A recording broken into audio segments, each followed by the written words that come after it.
तुम्हारे घर नहीं है और तुम सेकुलरिज्म की बात करते हो, मुझे उस बात का गुस्सा आता है।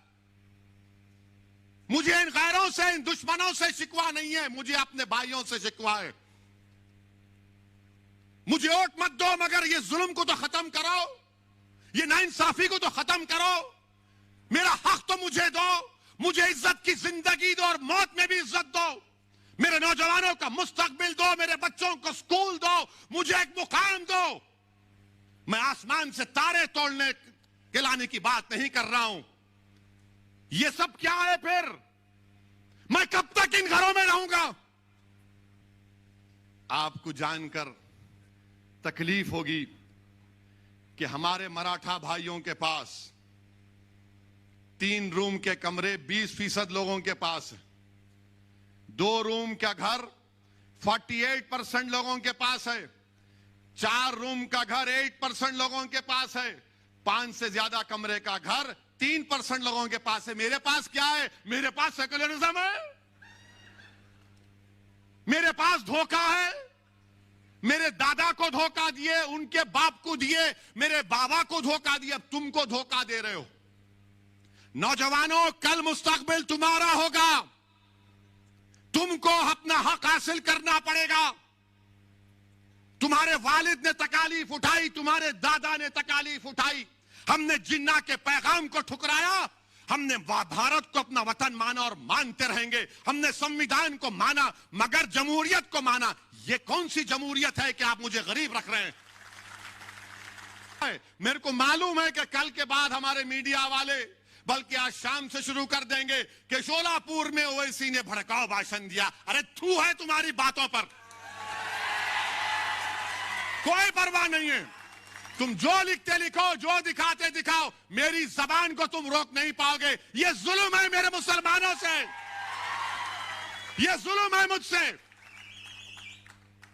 तुम रिजर्वेशन नहीं देना चाहते, मगर जुल्म क्यों कर रहे मुझ पर? क्यों जुल्म कर रहे मुझ पर? 28% आईपीएस ऑफिसर है मराठा भाई। कितने हैं आपके? कितने हैं? 1.9%।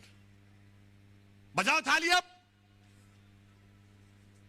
28% है, उनको रिजर्वेशन देने की बात ये तमाम, ये तीनों कर रहे हैं। ये अमर अकबर एंथनी की जोड़ी। हमको नहीं देंगे।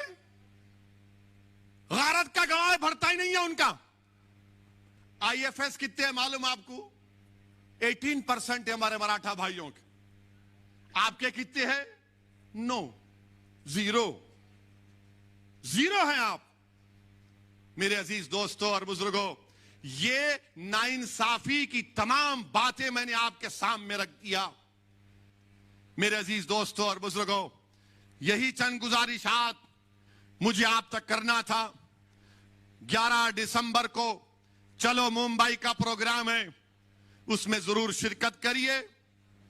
अगर आप नहीं आ सकते तो उसके लिए दुआ करिए। और मैं ये महाराष्ट्र की सरकार से कह रहा हूं, ये अमरावती में जो तबाही और बर्बादी हुई, ठीक नहीं हुआ। क्या कर रहे थे हुकूमत आपकी? कैसा किसी दुकानों को जलाया गया? किसने किया ये? चाहे किसी मजहब के मानने वाले की दुकान हो। क्या सरकार चला रहे हैं तुम लोग? लॉ एंड ऑर्डर मेंटेन करना नहीं आता? तुमको नहीं मालूम था कि गड़बड़ होगी? किसने जुलूस निकाला वहां अमरावती में? दुकानों को तशद्दुद के जरिए बर्बाद कर दिया गया। मंजलिस हमेशा से तशद्दुद किया है, मगर यह सरकार की जिम्मेदारी है। मेरे अजीज दोस्तों और बुजुर्गों, यही चंद बातें आप तक पहुंचाना था। अभी तो ये स्टार्ट लिया हूं, फिर आऊंगा, मैदान में जलसा होगा, इंशाअल्लाह आधी बात करेंगे पूरी।